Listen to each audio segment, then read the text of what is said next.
ایران نے اعلان کیا ہے کہ اس کے تازہ ترین فوجی مرحلے یعنی آپریشن وعدہ صادق 4 میں ایک ایسا ہتھیار استعمال کیا گیا ہے جس نے اسرائیل کے دفاعی نظام کے لیے ایک نئی مشکل پیدا کر دی ہے۔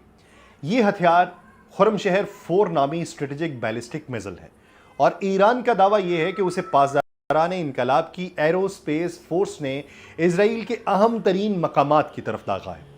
ایرانی دعوے کے مطابق ان میزائلوں کا رخ تل ابیب کا مرکز تھا جس میں بن گوریون ایئرپورٹ تھا اور اسرائیلی فضائیہ کے 27ویں اسکواڈرن کے اڈہ جو تھا اسے ہدف بنایا گیا ہے۔ یہ وہ مقامات ہیں جو اسرائیل کے لیے صرف جغرافیائی حیثیت نہیں رکھتے بلکہ اس کی دفاعی اور معاشی طاقت کی علامت سمجھے جاتے ہیں۔ بن گوریون ایئرپورٹ اسرائیل کا سب سے بڑا اور مصروف ترین ہوائی اڈہ ہے جہاں سے بین الاقوامی پروازوں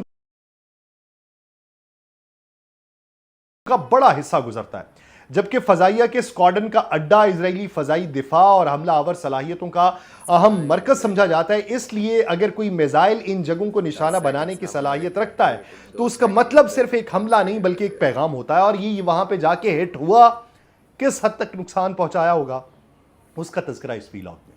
آپ سب پر سلامتی ہوں، میں یاسر رشید ہوں اور آپ دیکھ رہے ہیں سنو نیوز۔ ناظرین، خرم شہر 4 میزل کو سمجھنے کے لیے سب سے پہلے اس کے حجم اور طاقت کو دیکھنا ضروری ہے۔ یہ میزل تقریباً 13 میٹر لمبا ہے، اس کا وزن تقریباً 30 ٹن ہے۔ اس سائز کا مطلب یہ ہے کہ یہ کوئی عام جنگی میزائل نہیں ہے بلکہ ایک بھاری اسٹریٹجک ہتھیار ہے جو دور فاصلے سے بھی بڑے اہداف کو نشانہ بنانے کے لیے تیار کیا جاتا ہے۔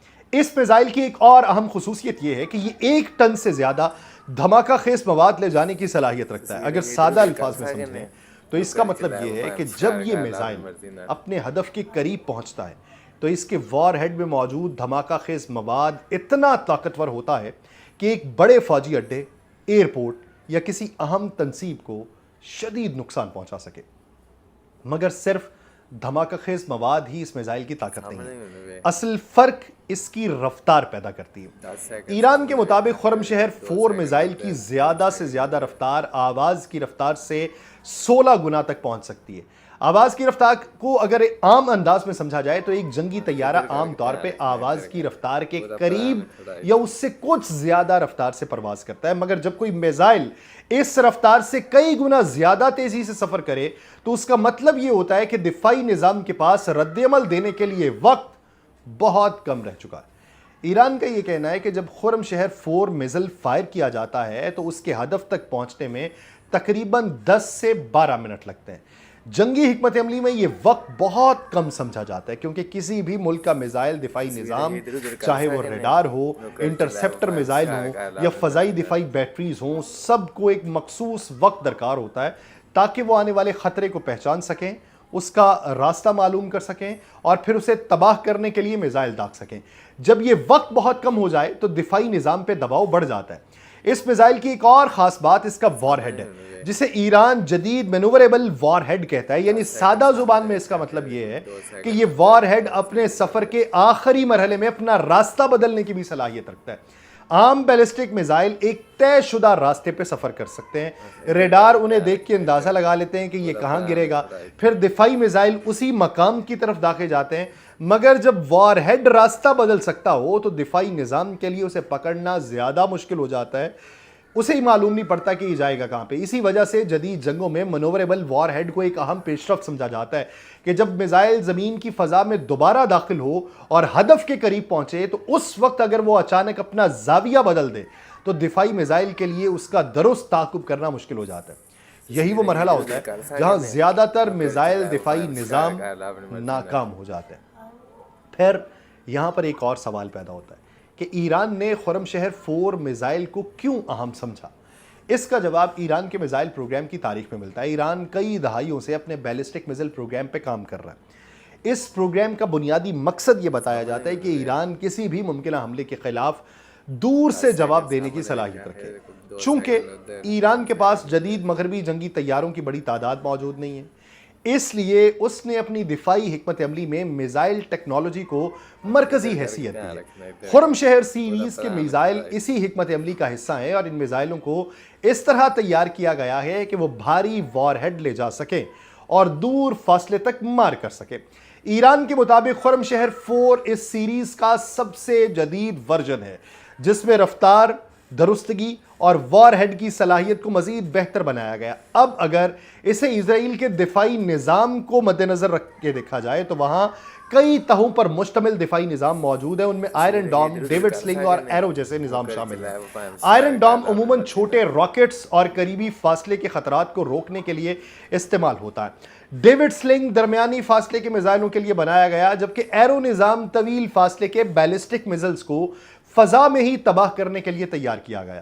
مگر جب کوئی میزائل بہت زیادہ رفتار سے آئے، اس کا وار ہیڈ راستہ بھی بدل سکتا ہو، تو دفاعی نظام کے لیے اسے روکنا ایک مشکل امتحان ہوتا ہے۔ یہی وجہ ہے کہ جب بھی کسی ملک کی جانب سے ایسے میزائل کے استعمال کا دعویٰ کیا جاتا ہے تو عالمی سطح کے اوپر فوجی ماہرین اس کی تکنیکی صلاحیتوں کے اوپر فوری توجہ دیتے ہیں۔ یہ بھی سمجھنا ضروری ہے کہ کسی میزائل کا استعمال صرف فوجی کارروائی نہیں ہوتا، بلکہ اس کے پیچھے نفسیاتی اور سیاسی پہلو بھی ہوتا ہے۔ جب کوئی ملک یہ اعلان کرے کہ اس نے ایک مخصوص ہدف کا نشانہ بنایا ہے تو وہ دراصل اپنے مخالف کو یہ پیغام بھی دے رہا ہوتا ہے کہ اس کے پاس دور سے جواب دینے کی صلاحیت موجود ہے۔ ایران اور اسرائیل کے درمیان جاری کشیدگی کے پس منظر میں خرم شہر 4 میزائل کا ذکر اسی بڑی حکمت عملی کا حصہ سمجھا جاتا ہے۔ اس خطے میں ہر نیا ہتھیار طاقت کے توازن کو متاثر کر سکتا ہے کہ جب ایک ملک اپنے میزائل پروگرام کو مضبوط کرتا ہے تو دوسرے ممالک بھی اپنے دفاعی نظام کو مزید بہتر بنانے کی کوشش کرتے ہیں۔ یہی وجہ ہے کہ مشرق وسطیٰ میں اسلحے کی دوڑ جو ہے یہ مسلسل تیز ہوتی چلی جا رہی ہے۔ خرم شہر 4 جیسے جدید بیلسٹک میزائلز کا سامنا کرتے ہوئے اسرائیل کے دفاعی نظام کو شدید چیلنجز کا سامنا تھا۔ اسرائیل کے پاس 3 بنیادی دفاعی تہیں موجود ہیں: آئرن ڈوم، ڈیوڈ سلنگ اور ایرو سسٹم۔ آئرن ڈوم جو میں پہلے بتا چکا ہوں کہ عام طور پہ چھوٹے راکٹ اور قریب فاصلے کے ہدف کے لیے بنایا گیا اور اسے دنیا کے جدید نظاموں میں مانا جاتا ہے۔ ڈیوڈ سلنگ درمیانے فاصلے کے ہدف کے لیے اور ایرو طویل فاصلے کے بیلسٹک میزائلز کے لیے۔ مگر خرم شہر 4 کی رفتار اور منوربل وار ہیڈ نے اسرائیل کے دفاعی نظام کے لیے وقت اور درستگی کی دقت پیدا کر دی ہے۔ ہم نے یہ دیکھا ہے کہ ان کے جو دفاعی میزائل ہیں وہ تقریباً کوئی 100 کلومیٹر دور دکھائی دیتے تھے۔ ایک میزائل جو آواز کی رفتار سے 16 گنا تیز ہو، ہدف کے قریب اپنا زاویہ بدلنے کی صلاحیت رکھتا ہو، اس کے خلاف دفاعی میزائلوں کو وقت پہ داغنا اور درست ہدف پہ مارنا انتہائی مشکل ہے۔ یہی وجہ ہے کہ اسرائیل کے دفاعی نظام نے گزشتہ حملوں میں مکمل کامیابی حاصل نہیں کی، بعض اہداف کو نقصان پہنچا۔ اس کے علاوہ اسرائیلی فضائیہ اور ریڈار سسٹمز جو ہیں ان کو بھی مسلسل کشیدگی اور متعدد ہتھیاروں کے لانچ کی ایک ساتھ بڑھتی ہوئی تعداد نے مزید دباؤ میں ڈال رکھا ہوا ہے۔ ماہرین کا یہ کہنا ہے کہ اگر ایران مسلسل اور بڑی تعداد میں خرم شہر 4 جیسے میزائل استعمال کرے تو اسرائیل کے دفاعی نظام کی حدود واضح ہو جائیں گی۔ ہر نئے ہتھیار کے آنے کے ساتھ دفاعی تیاری پہ دباؤ بڑھتا چلا جائے گا۔ اگر ایران نے مسلسل اور بڑی تعداد میں خرم شہر 4 جیسے میزائل فائر کرنا شروع کر دیے تو مشرق وسطیٰ کا جنگی منظرنامہ شدید طور پہ بدلے گا۔ پہلے مرحلے میں اسرائیل اور امریکی فوجی تنصیبات پہ دباؤ اس حد تک بڑھے گا کہ امریکہ گھٹنے ٹیکنے پہ مجبور ہوگا، کیونکہ ہر میزائل دفاعی نظام کی آزمائش ہوتا ہے۔ اس کا مطلب یہ ہے کہ دفاعی بیٹریز، ریڈار سسٹمز، فضائی آپریشن محدود وقت میں بار بار آزمائے جائیں اور ہر ناکامی کا اثر اگلی کارروائی پہ پڑتا رہے۔ دوسرا پہلو یہ ہے کہ خطے میں دیگر ممالک بھی اس کشیدگی سے متاثر ہوں گے۔ خلیجی ممالک خاص طور پہ سعودی عرب، قطر اور بحرین اپنے ایندھن کے وسائل کی حفاظت کے لیے بہت زیادہ محتاط ہو جائیں گے، اور ایران کے حملوں کی شدت بڑھنے پہ عالمی تیل اور گیس کی مارکیٹ کے اوپر بہت زیادہ اثر پڑے گا۔ قیمتیں بڑھ جائیں گی۔ ایسے ممالک جو اپنے ذخائر کے بغیر ہیں جیسے پاکستان اور بنگلہ دیش، یہ شدید دباؤ کے اندر آئیں گے۔ پھر تیسرا پہلو جو ہے امریکہ اور اس کے جو اتحادی ممالک ہیں ان پر بھی دباؤ ہے۔ اگر ایران اپنے میزائل پروگرام کی رفتار برقرار رکھتا ہے تو امریکی فوجی اڈے جو خطے میں موجود ہیں انہیں محدود وقت میں خطرات کا سامنا کرنا پڑے گا۔ ایران کے دعوے کے مطابق امریکہ کے جہاز اور ڈرون میزائل کے حملے سے محفوظ نہیں رہ سکتے، اور ہر نیا ہتھیار امریکی دفاعی منصوبوں کے لیے ایک آزمائش ہے۔ چوتھا اور اہم پہلو نفسیاتی اور سیاسی اثرات ہیں۔ جب ایران مسلسل کامیابی سے میزائل داغتا ہے تو اس کا پیغام واضح ہے کہ ایران دفاعی اعتبار پر مضبوط ہے اور کسی بھی جارحیت کا جواب دینے کے لیے تیار ہے۔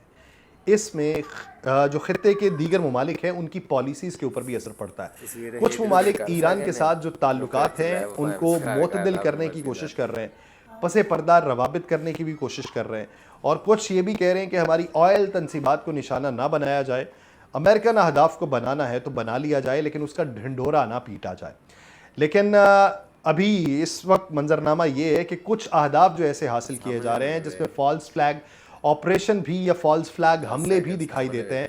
مثلاً اگر کوئی حملہ بحرین کی ریفائنری پہ ہو اور الزام ایران کے سر ہو، بحرین اور اس کے اتحادی ممالک کو نقصان اٹھانا پڑے اور ایران اپنی پوزیشن برقرار رکھے اور عالمی میڈیا اور سیاسی دباؤ سے بچ جائے، تو پھر کیا ہوگا؟ ابھی یہ دیکھنے کی ضرورت ہے کہ ایران کی طرف سے داغے جانے والے میزائل اور اس کو برداشت کرنے کی صلاحیت اور خطے کے اوپر پڑنے والا دباؤ کس حد تک کس کو برداشت کرنے کے قابل بنائے گا اور کس حد تک کس کی سقط کا اختتام کرے گا، یہ وقت ہی بتائے گا۔ مجھے دیجیے اجازت، اللہ نگہبان۔